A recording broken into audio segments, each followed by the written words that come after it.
আমরা জানি y কে differentiation করলে কি হয় dy dx ডিফারেন্সিয়েশন মানে dy dx বা ddx তাহলে ddx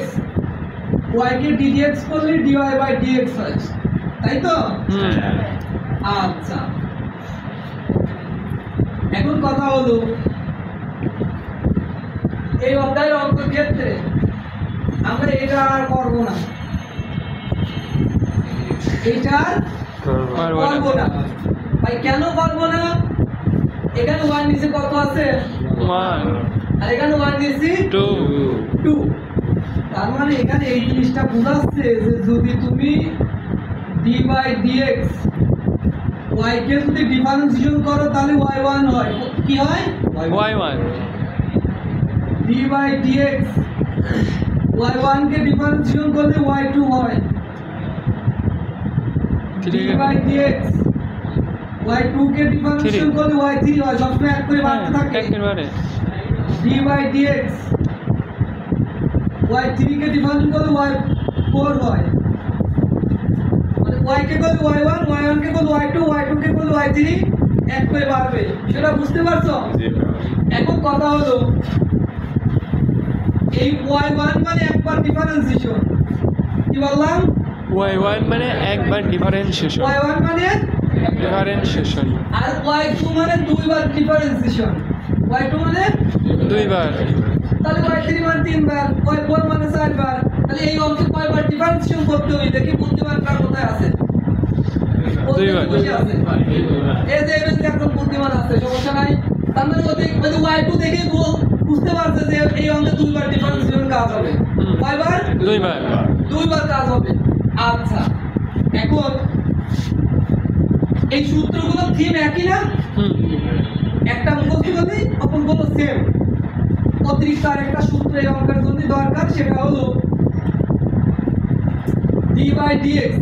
e to the power x কে যদি ডিফারেন্সিয়েশন করি তাহলে e to the power x হয় e to the power x কে ডিফারেন্স করলে e to the power x হয় আরেকটা সূত্র দরকার সেটা হলো d by dx sin inverse x কে ডিফারেন্সিয়েশন করলে 1 by root over 1 minus x square হয় 1 by root over 1 minus x by root over 1 minus 1 by root over 1 minus x square তাহলে এবার আমি অঙ্কে চলে যাব এবার মনোযোগ দিও হ্যাঁ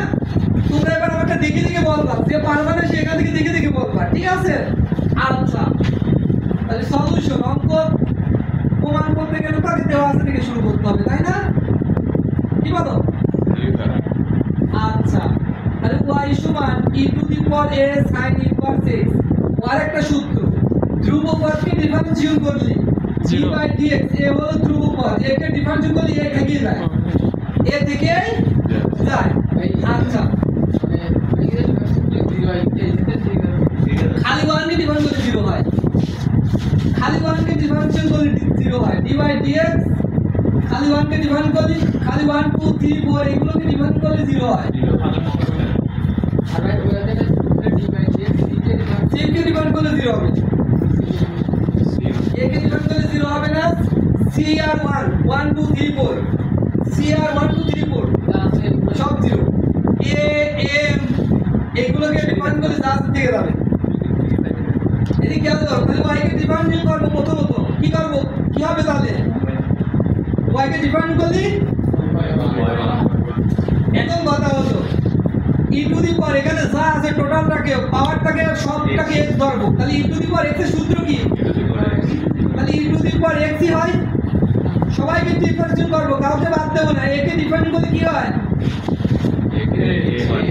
আর sin ইনভার্স কে ডিফারেন্সিয়েট করলে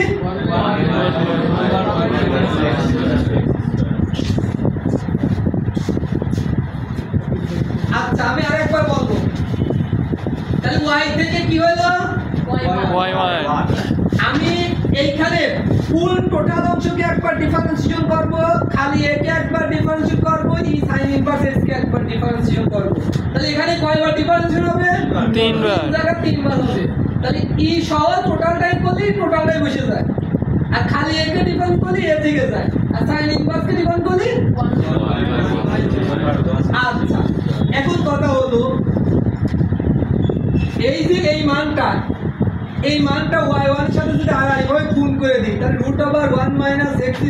* y1 হয় কি বলো? এই মানটা ভাগ করে আছে এটা y1 এর সাথে আর এইভাবে গুণ করে দেওয়া যায় না? যায়। তাহলে এখানে পড়ে থাকলো কি, এই পাশে পড়ে থাকলো কি এই 1 এই এটা তো 1 এর সাথে গুণ করলে এই হয়, কারণ 1 এর তো কোনো দাম নাই। আর এই টোটাল অংশ সমান আমরা কি জানি? y তাহলে a আর y পড়ে আছে এখানে, কি পড়ে আছে বুঝতে পারছো? এটা তো এই y1 এর সাথে গুণ হয়ে গেল, তাহলে a আছে a লিখলাম, আর এটা মানে আমরা কি জানি এটা সমান y জানি না, তাহলে এটা জায়গায় কি বসাতে পারি y এখন y পাশে বর্গ কারণ এই প্রমাণের মধ্যে কোন জায়গায় রুট আছে না তাহলে রুট টাকা যাবে না তাহলে এই রুটের উপর বর্গ করলে কি আর যাবে 1 - x² হবে, রুট উঠে যাবে হোল স্কয়ার রুট উঠে যায়, আর y1 এর উপর বর্গ করলে y1 এর উপর হোল স্কয়ার হয়, এর উপর বর্গ করলে a স্কয়ার, y এর উপর বর্গ করলে y স্কয়ার। তাহলে সাইডে কি দেব বড় করে এই পর্যন্ত বুঝতে গেলে অসুবিধা আছে? না সমস্যা নেই। আচ্ছা এখন কথা হলো এইটা হলো ইউভি ফরম্যাটে আছে, এটা কার ফরম্যাটে আছে? ইউভি ফরম্যাটে আছে। আমরা একটা সূত্র জানতাম এমন d/dx uv এর সূত্র হলো u d/dx v plus v d/dx u এই ফরম্যাটে আছে। তো এই ফরম্যাটে আমরা সবসময় আমি তোমাদের বলেছিলাম এই ফরম্যাটে থাকলেই সবসময় ওই যার সামনে d/dx আছে শুধুমাত্র তার ডিফারেন্সিয়েশন হবে, তাহলে এই u থেকেই যাবে এই v ডিফারেন্সিয়েশন হবে, এই v থেকেই যাবে এই u এর ডিফারেন্সিয়েশন হবে। আচ্ছা তো আমরা এই সূত্রটা লিখব না, আমরা এখান থেকে এটা হলো প্রথম পার্ট, এটা হলো দ্বিতীয় পার্ট, আমরা প্রথমটাকে রেখে দেব দ্বিতীয়টার সূত্র ফেলাবো, এরপর দ্বিতীয়টাকে রেখে দেব প্রথমটার সূত্র ফেলাবো। কি বললাম? প্রথমটা রেখে দেব দ্বিতীয়টার সূত্র, এরপর দ্বিতীয়টা রেখে দিয়ে সহজে করি সহজ না? হ্যাঁ আচ্ছা প্রথমটা রেখে দিলাম,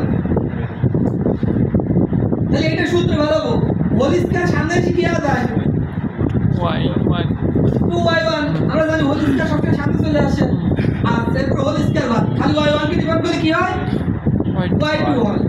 আচ্ছা এরপর একটা প্লাস দিয়ে এরপর দ্বিতীয় অংশ y1 হোল স্কয়ার কে রেখে দেব, এরপর প্রথম অংশকে সূত্র ফেলাবো তাই না? 1 ধ্রুবক 1 কি বলি 0, আর x স্কয়ার কে ডিভাইড করলে 2 টা সামনে এসে 2x সামনে আছে মাইনাস, তাহলে কি হবে -2x। 1 টা গেল কোথায় 1 কে বলতে 0 হয়ে যায়। আচ্ছা a স্কয়ার কে ডিভাইড করা তাহলে a স্কয়ার কে রেখে দিলাম, y স্কয়ার কে যদি সূত্র ফেলাই তাহলে কি হবে 2y, এরপর হোল স্কয়ার বাদ খালি y কে ডিভাইড করলে y1। আচ্ছা এখন খেয়াল করো এখানে আছে 2y1, এখানে 2 আছে, এখানে y1 আছে, তার মানে y এর মধ্যে 2y কমন যায় না, 2y কমন নিলাম, তাহলে এইটা পড়ে থাকে, এই 2y অলরেডি কমন চলে গেছে, y2 পড়ে আছে, এই মাইনাস প্লাসে গুণ করে দিলে এখানে মাইনাস হয়,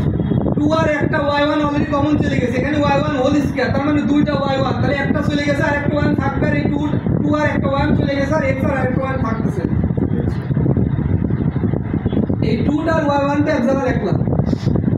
আর এই স্কয়ার y টা এক জায়গায় রাখলাম, উভয় পাশ থেকে 2y1 বাদ দিয়ে দিলাম, তাহলে এখন কি থাকতেছে 1 - x² y2